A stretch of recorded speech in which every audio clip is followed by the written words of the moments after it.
그래서 오늘 우리에게 주시는 말씀은 사도행전 21장 37절부터 22장 11절까지 말씀입니다. 오늘 본문을 통해서 무엇에 이끌려 사는가 라는 제목으로 말씀의 은혜를 같이 나누겠습니다. 여러분, 사람들은 각자 무언가 자신이 중요하게 여기는 그런 가치나 사람에 의해서 또 이끌려가게 되어 있습니다. 또 많은 사람들은 성공에 이끌려갑니다. 사회에서 성공하고자 하는 이런 목표에 의해서 그의 인생에 이끌려갑니다. 성공의 의미도 저마다 다를 수 있어요. 어떤 사람은 여유 있게 돈을 많이 버는 것을 성공이라고 생각합니다. 어떤 사람은 권력을 얻는 것을 성공이라고 생각합니다. 또 어떤 사람은 유명세를 얻는 것을 성공이라고 생각합니다. 각자 성공이라고 생각하는 그 가치가 그 사람의 인생을 이끌어갑니다. 또 어떤 사람들은 나라와 민족이 이끌어갑니다. 난세의 영웅이 난다는 말처럼 이 나라에 또 민족에 어려운 일이 생길 때 자신의 인생을 바치는 또 충성하는 그런 사람들이 있습니다. 우리 유관순 열사나 우리 김구 선생님이나 또 외국의 잔다르크 같은 이런 인물들이 보면 이런 자기 나라와 민족이 어려움을 겪을 때 그 나라와 민족을 위해서 모든 생명을 바치는 그런 사람들이 그런 예가 되겠습니다.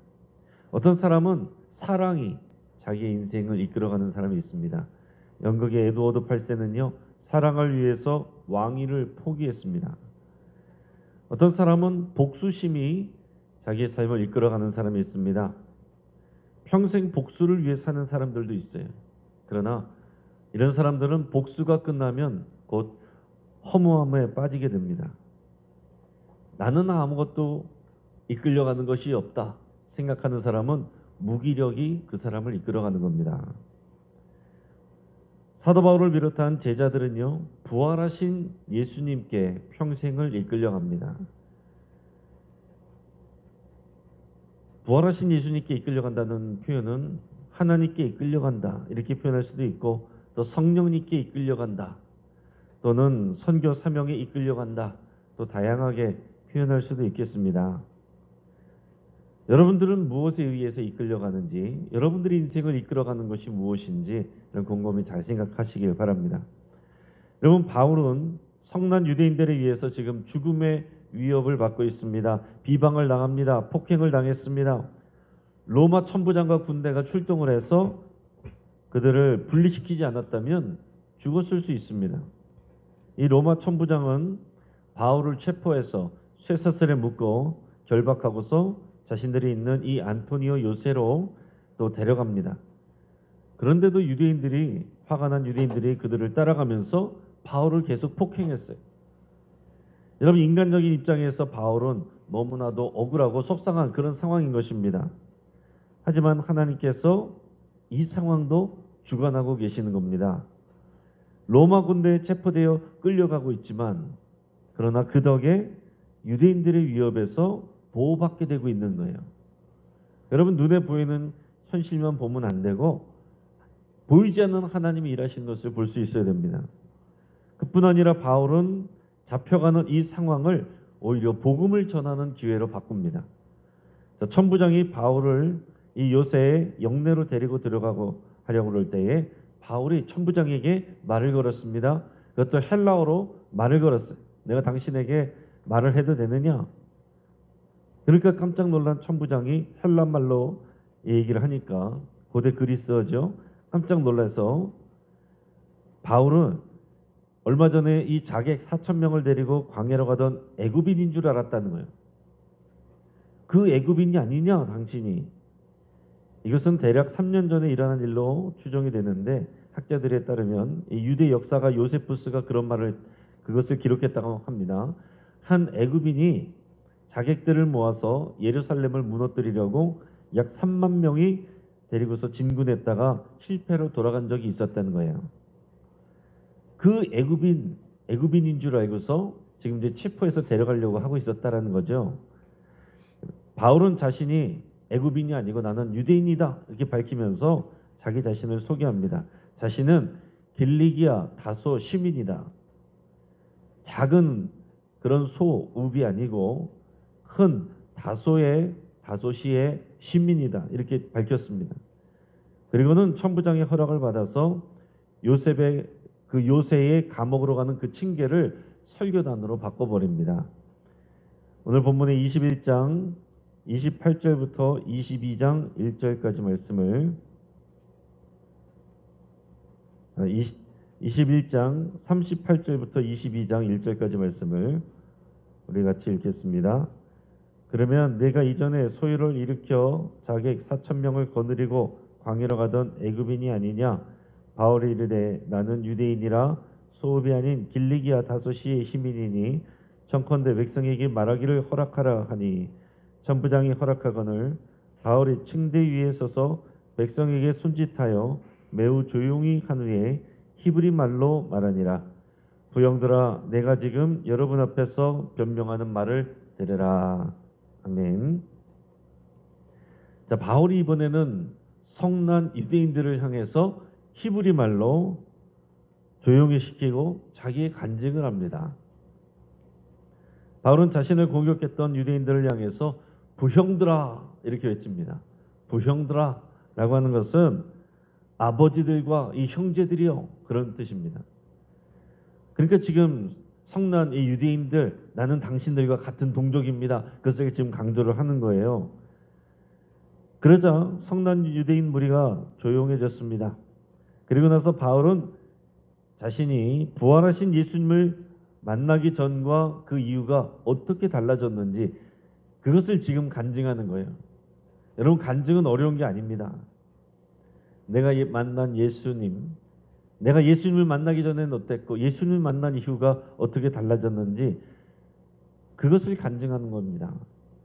바울이 유대인으로서 길리기아 다소에서 나서 시민이 됐습니다.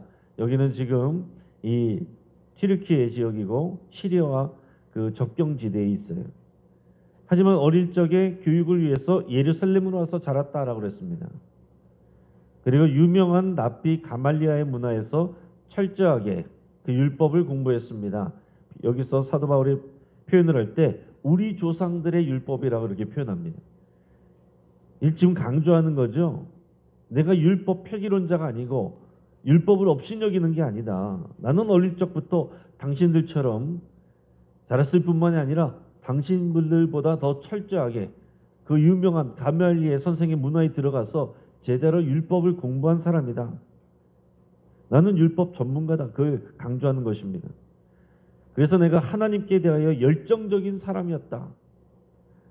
뿐만 아니라 바울은 이 도를 박해했다라고 했어요. 이 도라는 것은 그 당시에는 기독교라는 표현이 없었기 때문에 그리스도인들을 말하는 겁니다. 예수님이 가르친 그 도를 따르는 것을 말하는 건데 그 기독교인들을 박해하여서 내가 사람을 죽이기까지 하고 스데반 집사를 얘기하는 거죠. 남녀를 결박하여 옥에 넘기는 일에 앞장섰다. 예루살렘 교회 핍박 사건을 얘기를 합니다. 거기서 끝나지 않고 이 대제사장과 예루살렘의 이 모든 장로들에게 이 일이 증인이 되었다. 그들이 다 나의 증인이다. 이렇게 얘기합니다.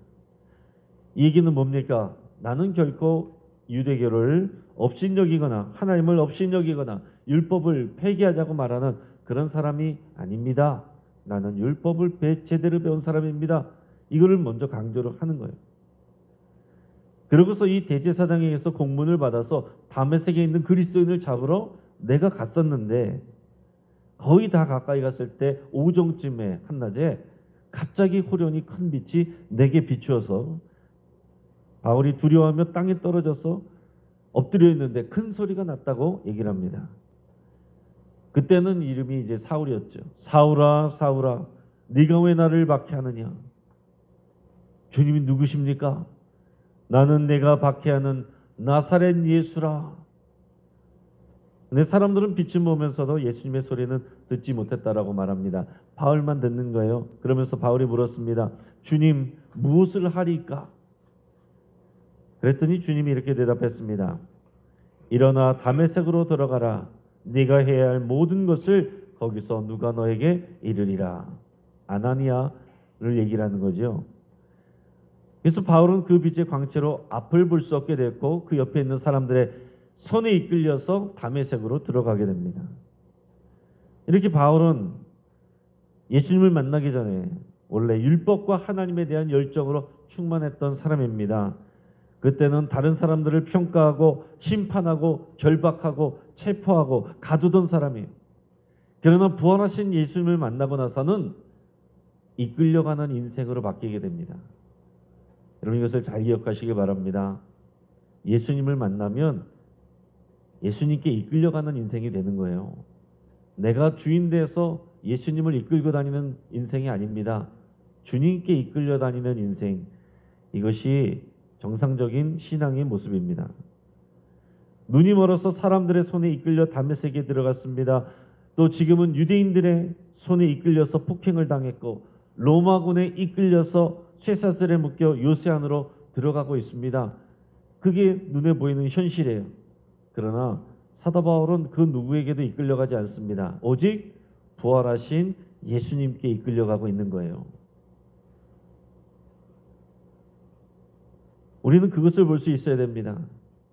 사도 바울은 적극적으로 부활하신 예수님께 이끌려가고 있는 것입니다. 여러분 우리는 우리의 자유를, 우리의 에너지를 예수님께 이끌려가는 데 사용해야 됩니다. 주님 앞에서 힘을 빼는 데에 우리의 힘을 쏟아야 되는 거예요. 나의 고집과 나의 생각과 나의 계획과 나의 판단 모든 것을 내려놓는 데에 우리의 힘을 쏟아야 되는 것입니다. 그거를 안 하고서 내 뜻대로 내 생각대로 내 혈기대로 내 자존심대로 그렇게 움직이는 것, 그것이 내가 그리스도 안에서 죽지 않은 모습이에요. 그리스도 안에서 내가 죽었음을 고백하면 주님께 이끌려가는 것입니다. 죽은 사람은 이끌려 다니는 거죠. 이 사실을 믿음으로 확신하고 순종할 때 우리는 어떤 어려움도 너끈히 이길 수가 있게 됩니다. 왜요? 우리 힘으로 이끌어가는 것이 아니고 부활하신 예수님이 우리를 이끌어 가시기 때문에 문제 해결도 우리가 아니라 주님이 하시는 겁니다. 우리도 마찬가지. 다시 한번 묻습니다. 우리는 지금 무엇에 의해 이끌려가고 있습니까? 이제 말씀을 정리합니다. 사람들은 저마다 무언가에 이끌려갑니다. 다르게 말하면 우리는 무언가를 쫓아가고 있어요. 무언가를 소중하게 여기고 있습니다. 무언가에 우리가 마음을 주고 있고 또 우리 마음이 흔들리는 겁니다. 그게 뭐냐 하는 거죠. 우리가 쫓아간다고 생각해도 그 무엇이 우리를 이끌어가는 겁니다. 그걸 하지 않으면 불안한 그것, 그게 정말 우리를 이끌어가는 거거든요. 바울은 누구보다도 주도적인 사람이었습니다. 자신감이 넘치는 사람이었습니다. 다른 사람들을 이끄는 사람이었고 가르치고 판단하고 주도하는 사람이었어요. 그러나 부활하신 예수님을 만나고 나서는 모든 것이 바뀌었습니다. 부활하신 예수님에게 이끌려가는 인생이 됐습니다. 그래서 헬라 사람들을 만나면 헬라 사람들에게 맞춰주고 유대인들을 만나면 유대인들에게 맞춰주는 거예요. 그게 이상한 것이 아닙니다. 복음 안에서 유연해지는 거예요. 예수님께 이끌려가는 사람은요, 유연해지는 사람이 되는 것이고 쉬운 사람이 되는 겁니다. 고집이 세고 다가가기 어렵고 자기 생각을 바꾸지 않는 사람은 예수님께 이끌려가는 인생이 아닌 겁니다. 여러분 현실에서는 지금 이 성난 유대인들과 로마 군대 위에서 이끌려가는 것 같지만 사실 이 모든 상황은 부활하신 예수님이 사도 바울과 이 모든 상황을 이끌어가고 계신 겁니다. 예수님이 성령님을 통해 바울을 이끌어가고 계십니다. 그럴 때에 위기가 기회로 바뀌게 되는 거예요. 모든 것이 실패하는 것 같지만 그 일을 통해서 하나님이 역사를 하시는 겁니다. 여러분 우리는 어떻습니까? 무엇이 우리의 삶을 이끌어가고 있습니까? 오직 부활하신 예수님이 성령님을 통하여 우리를 이끌어 가시도록 우리 삶의 모든 주도권을 내어드리기를 주의 이름으로 축복합니다. 같이 한번 기도하겠습니다. 이런 말씀을 붙잡고 함께 기도할 때에 부활하신 예수님보다 더 귀하게 여기는 것을 내가 이 시간 십자가에 못 박는다고 주님 앞에 내려놓는다고 여러분 고백하시길 바랍니다. 내가 지고 가려는 모든 짐을 다 주님 앞에 내려놓는다고 고백하시고 주님의 짐과 멍에를 메고 주님께 붙들려 주님께 이끌려 주님께 배우기로 여러분 결단하시기를 바랍니다. 우리가 성령님께 쉽게 이끌려가는 인생 되기를 결단하시고 우리 성령님의 인도하심에 우리가 민감하기를 여러분 결단하고 기도하시길 바랍니다. 또 우리의 눈에 보이는 현실을 보이는 그대로 보는 것이 아니라 영적인 눈으로 주님의 눈으로 볼 수 있기를 위해서 함께 기도하겠습니다. 여러분 환우를 위해서 함께 기도할 때 우리 청년부의 최정화 청년 우리 뇌수술 받았는데 2번 연속 받았습니다. 여러분 위해서 같이 기도해 주시고 우리 최판석 집사님, 최현숙 집사님의 우리 손녀대입니다. 위해서 기도해 주시고 우리 조용판 집사님 담도암 수술 받았습니다. 구재용 한수 집사님 무릎과 십자인대 수술 받았습니다. 우리 그 외에 여러 환우들과 여러분의 치유를 위해서 여러분 기도하시기 바랍니다. 또 이곳에서 오늘 진행되는 방화공항동 교동협의회 조찬기도를 위해서 여러분 같이 기도해 주시기를 바랍니다. 오늘 6시 반부터는 여기가 또 이제 준비가 들어가게 되니까 기도하시는 분들은 또 참고를 해주시고 또 이것이 이 방화동, 공항동 우리 교회들과 우리 주민센터, 우리 공무원들과 우리 이 지역의 모든 리더들, 일꾼들이 같이 모여서 이 지역사를 위해서 기도하는 아주 중요한 그런 기도입니다. 여러분 이것을 위해서 같이 기도해 주시기 바랍니다. 또 장례를 위해서 기도해 주시기 바랍니다. 1교구 6교구 구역에 이종란 성도님의 부친이 어제 하나님께 부르심을 받았습니다. 우리 부여의 건양대 장례식장입니다. 오늘 오전 9시 반에 우리 위로 예배를 출발하게 되는데 우리 슬픔당한 가정을 위해서 기도해 주시고 다녀오는 발걸음을 안전하게 보호하시도록 위해서 함께 기도해 주시기 바랍니다. 이 시간 마음을 모으고 입을 모아서 주여 한번 크게 부르짖고 합심하여 우리 함께 기도하겠습니다. 주여 할렐루야.